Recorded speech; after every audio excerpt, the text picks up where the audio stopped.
Howdy, lieutenants and economists. The most volatile, evil, disgusting things on the planet, humans. If you have a video request, you can always go to assholeconsulting.com. Yeah, I am gonna charge you, kids. And that is the importance of not fucking up. You are such an asshole!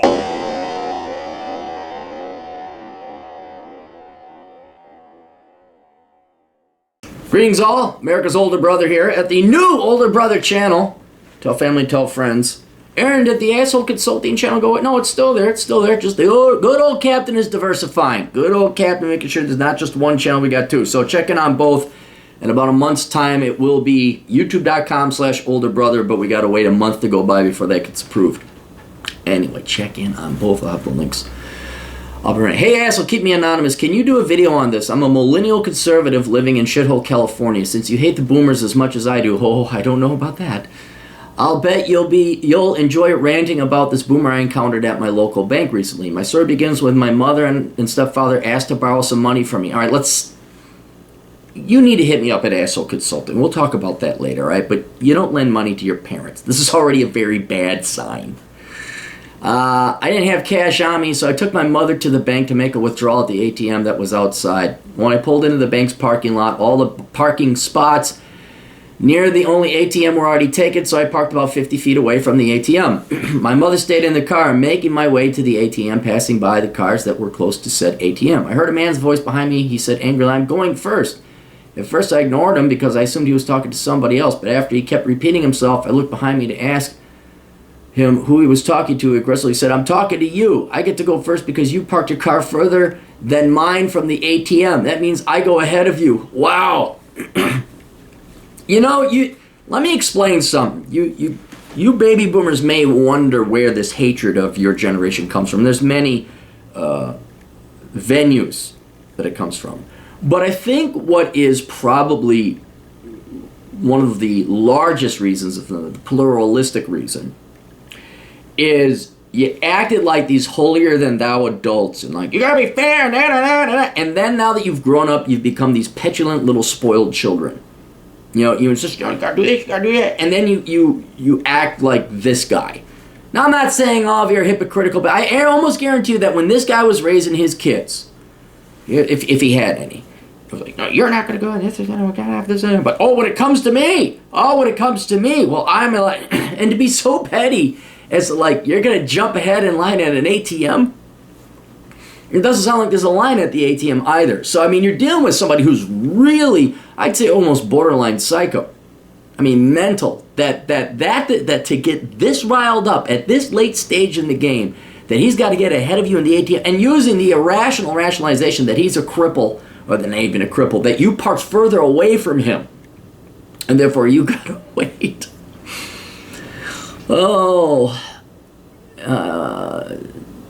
After shaking off my shock and disgust at his entitlement and bad attitude, I decided to try and de-escalate the situation. I politely responded, "Okay, you can, calm down." As he walked by me, he snapped back with, "You should listen better when people are talking to you." Hearing his response, I nearly went at him, ready to beat him within an inch of his life, of which you had every right.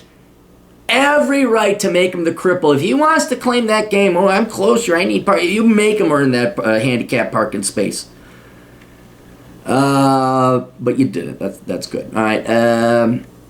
At the last second, I stopped, remembering that the bank had security cameras everywhere. It took every ounce of willpower within me to not hit him or curse him out. If I had to go into a fight with him, I would have likely been charged and convicted with assault of the elderly. Yes, you would have. After waiting for him to get his money, then getting my own, I began to make my way back to my car. It was then that I noticed his oversized Ford pickup was parked within a group of cars that were close to the ATM. Not that it should really matter how close his car was to an ATM compared to mine, of course.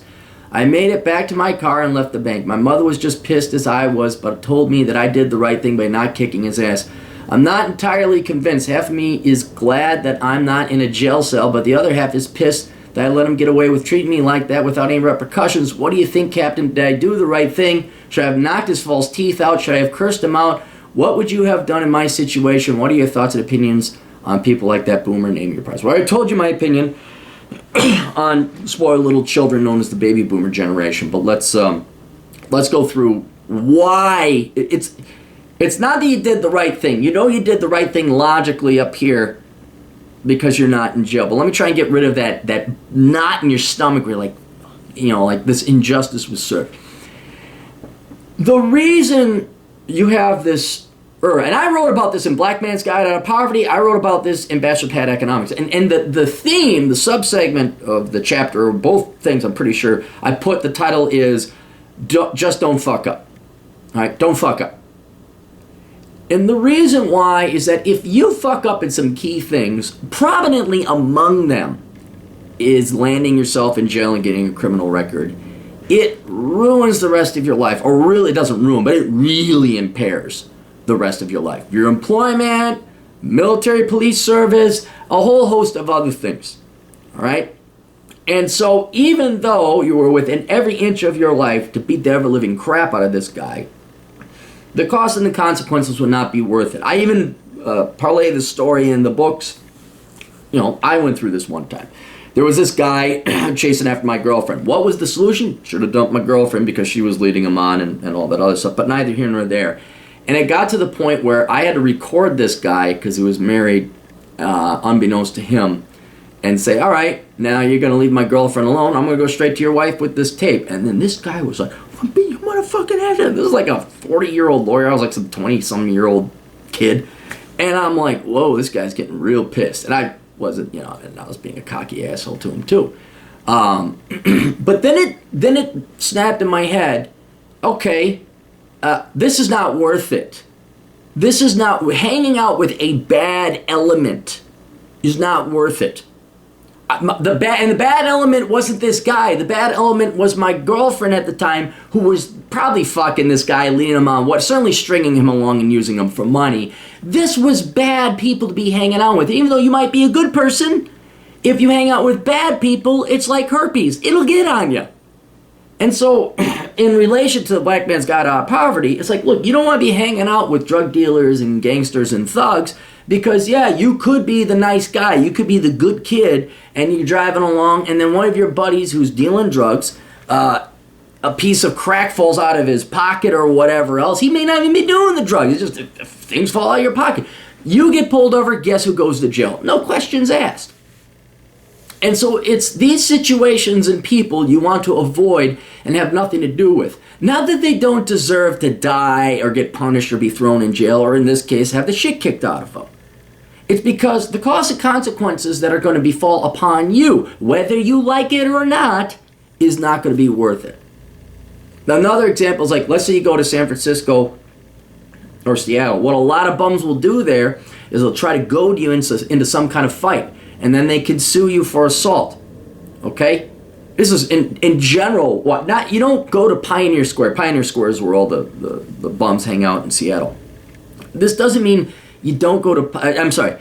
This doesn't mean that you're afraid of these bums, that you're not manly taken out. It's like, no, the rules are that if you get into a fisticuffs with that bum, they're going to fight you in the courts.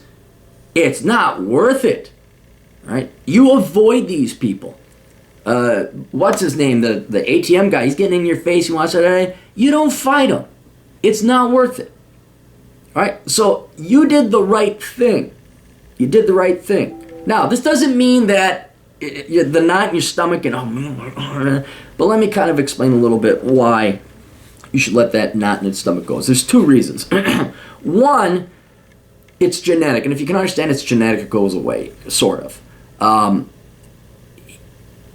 The reason you want to kill him, the genetic reason, is because people like that in the tribe were bad for the tribe. You're driving on the road. You see someone pull off some stupid move. What's your initial instinct? You want to kill that person. Don't tell me, I don't want to, I did it. No. Your initial guttural instinct, at least it meant, is I want that person dead. Now, why? Did that person do something personally to you? Even if they're stupid and unaware, is that the... No, the reason you want to kill them is because that's how you pruned out the stupid people in the tribal days. And I liken it like, let's say you got 5 guys, hey, we're going to take down this mammoth. And your 5th guy is a little off. He does a boneheaded move. Well, that puts everybody at risk. You want to kill these people. You want to punish them because they are a threat if they're allowed to continue on in that capacity. Now, because of law and technology and the fact we don't have to fight mammoth in tribes of 5, the things have changed. But, and here's where I hate to say karma comes in, because karma is like, well, they're going to go to hell. You know, that's the Christian thing. Some evil guy gets away with most horrific evils. Like, well, he'll burn in hell. You don't know that. You really don't. If you're a little bit more practical like me, like, yeah, I don't know. Maybe he just died and got away with it. You know, maybe there is no hell, and this asshole trespassed against many people. But let me explain to you the concept of karma, right? Do you think this behavior is acceptable or tolerable permanently? Like, think about this guy's life, okay? It's probably not likely that he just had, it could be he had a bad day at that moment, he caught him at a bad time. But if he's got that short a fuse, or if he's that's constantly pissed off, can you imagine what every other aspect of his life is like, right? His wife probably divorced him. Nobody likes hanging out with him. He probably has a hard time keeping down a job. He himself is miserable.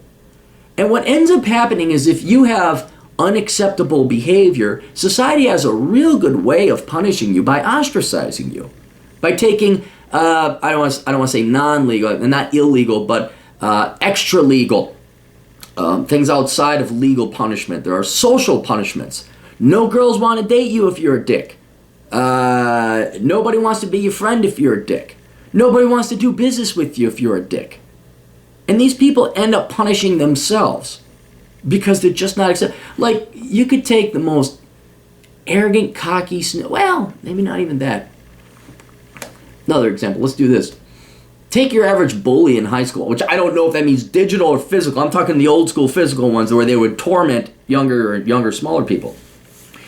They get away with it because school allows it. All right? But once they are dumped into the real world, that behavior does not fly. You're not going to find a job. You're going to find a guy who's bigger and stronger than you, and you're going to get the crap kicked to you either by the legal system or by someone bigger and stronger than you. Bullying behavior, it's amazing how bullying behavior goes away, and then you go to work in the real world and you see who the bullies were because they try to bully you with these really pathetic methods, like they're going to complain or file emails and this and that. Like, dude, fuck off. Just fuck, which I've told other employees, just fuck off. And they can't do anything. So what ended up happening, one bully in particular, again, to show you what happens, this guy died. He graduated in 92. I graduated in 93, and he tormented everybody in this school except for the bigger jocks because bullies are cowards and pussies. They will only pick on smaller people. This guy just happened to be really big. Well, he died in 1997, and it's really suspicious. You can't find the cause of death, and I've tried. I'm wondering, because you're not, he was 23 when he died? I'm betting he got killed. He went into the wrong bar, messed with the wrong guy who was either bigger and stronger than him or maybe a smaller guy that happened to have a gun. And now he's dead. Now, not to say that death is going to come to this guy. He's a baby boomer. He must have known how to avoid death. But can you imagine his life? Dealing with that level of anger all the time and be to the point he's going to get that pissed off about you walking to an ATM ahead of him. Think about what it's like living day to day. Another perfect example. These leftists who get pissed off. Oh, it's so petty. It's almost impossible to think like. They get upset. Oh, okay. All right. Here, perfect example. Fort Collins, Colorado, newspaper article. Some woman was pissed off because she was driving down the road and noticed the cross streets. Guess what she noticed about the cross? Think about this now. Think about this. How sad and pathetic and angry is your life that this is what you observe? She noticed that the majority of the streets were male names. You know, Smith, Jones, Bob, Frank, whatever, I don't know. I don't know this. I've driven through Fort Collins many times. I didn't notice the street names because I got more pressing matters to worry about.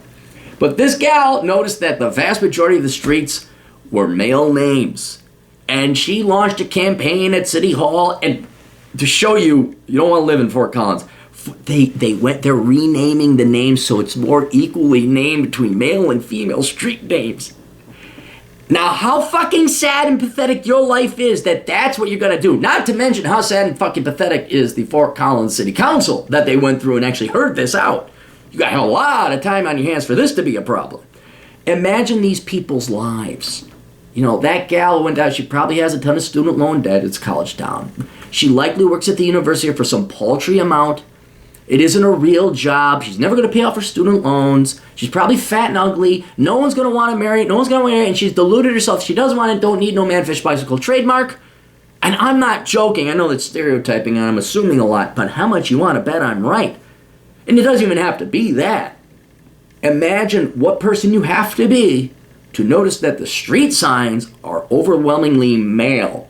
And then to complain, like, hey, I'm going to die in about 40 to 50 years. How should I spend the next couple days? Should I go out for a bike ride? Should I go learn to dance? Should I go have a good meal? No, what I'm going to do is I'm going to go file a complaint at the city council and try to get more female street names. That's the life that these people lead. So yes, you could have beat the shit out of him. Yes, you could have killed him. But what I've learned with these people is that, you know, you think about like the people who violated you the most. You think about, you know, well, if I had to kill somebody, who would it be? You know, like, oh, I got a list. And then you look at their lives and you realize that killing them would be merciful. You'd be putting them out of their misery. Most people, if you come up with your list of people you'd like to kill, really sit and think about it. You want to extol the maximum amount of revenge on them. They've violated you in some horrific way. There's a really high chance, I'm talking like 95% of the time, they are miserable. They have horrible lives. Right? And it would be a kindness to put them out of their misery. You want them to live. You want them to live with it. Okay? Let this guy live his miserable life. You think anyone's going to go visit this guy in the nursing home? You think his kids love him? You think his grandkids love him? This guy is going to be, he's already miserable. Let him go live his miserable life. So that's your revenge.